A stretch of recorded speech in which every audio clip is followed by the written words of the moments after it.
We're inside a military helicopter traveling across Greenland with the Danish Armed Forces. We've been given rare access to their operations in this vast Arctic landscape, crucial for NATO security and coveted by the Trump administration.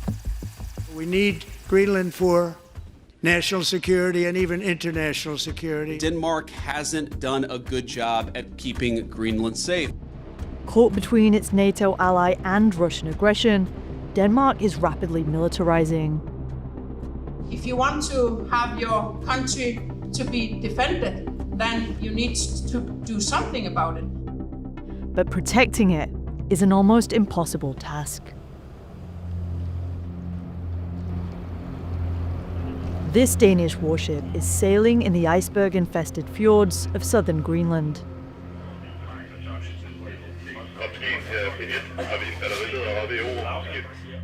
The bitterly cold waters surrounding the island are crucial in protecting NATO territory.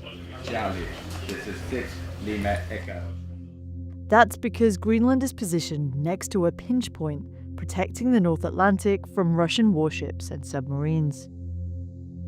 These waterways are increasingly important for NATO as Russia expands its military operations in the Arctic. To try and prepare for any escalation, this crew is practicing how to land on a suspicious vessel. A special forces team flanks the ship. They're joined by a second group in helicopters who storm the frigate with dogs and search for the enemy.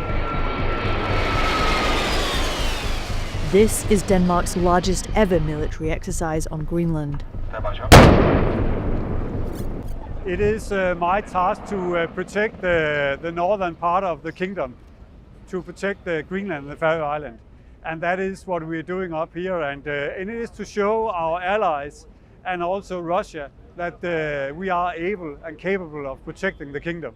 We have to train in order to have a credible deterrence. And that is what we are doing right now. It is to train the deterrence part of protecting Greenland. Greenland is a self-governing territory of the Kingdom of Denmark, a NATO member that controls the island's security policy. Its position as a natural barrier between Russia and North America also makes it vital for the US, which has one active base on the island, used as part of an early warning system for ballistic missiles. But decades ago, the US had dozens of other military posts, radio stations, and airports scattered across the island. We traveled to the site of one of those old bases, largely abandoned after the Cold War when its military importance waned. Radar stations and other equipment remain. Denmark now uses it as a training ground to repel enemy forces. You have patrols trying to indicate whether there are sabotage groups or individuals belonging to that enemy portion of this exercise.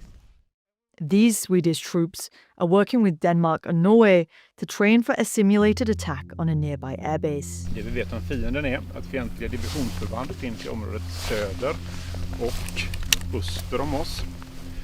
Och de bedöms vara av grupp till plutons storlek. Fienden bedöms ha till uppgiften att störa alternativt förstöra flygverksamhet på flygfältet här borta. De kommer använda sig av burna luftvärnsvapen alternativt drönare. They launch a drone to scout the area.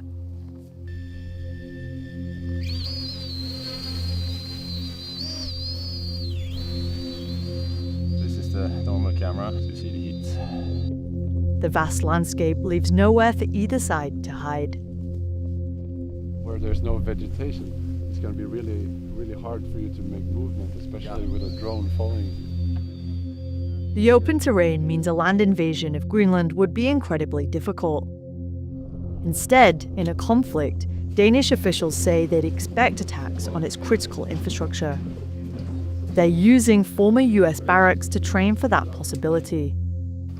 5 guys heading west towards critical infrastructure. Military analysts say these drills are also designed to appeal to Greenlanders, who fear their electricity and communication networks are vulnerable to Russian attacks. In addition to facing threats from the east, Denmark has also been forced to assess risks from the West.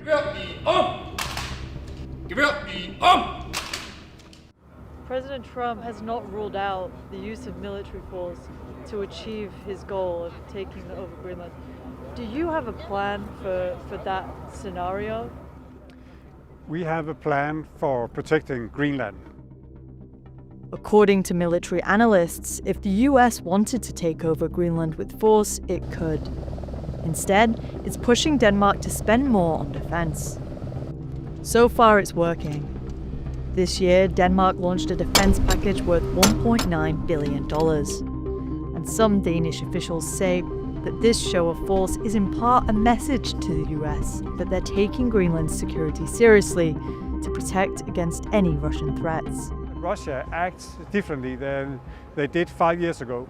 And also the way that they conduct war in Ukraine, and we simply have to be ready for that in the future. To understand more about how Denmark plans to protect its vulnerable eastern flank, we joined the Danish military on a trip there. We traveled in a Hercules aircraft across the Arctic wilderness.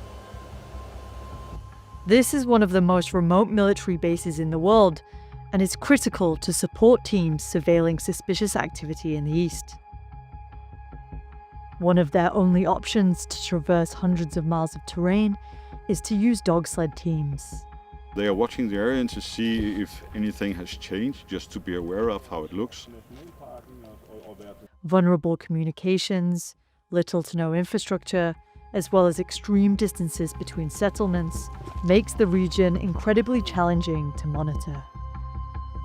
In any future war in the Arctic, this would be a key hub for NATO to refuel its warplanes and resupply its troops.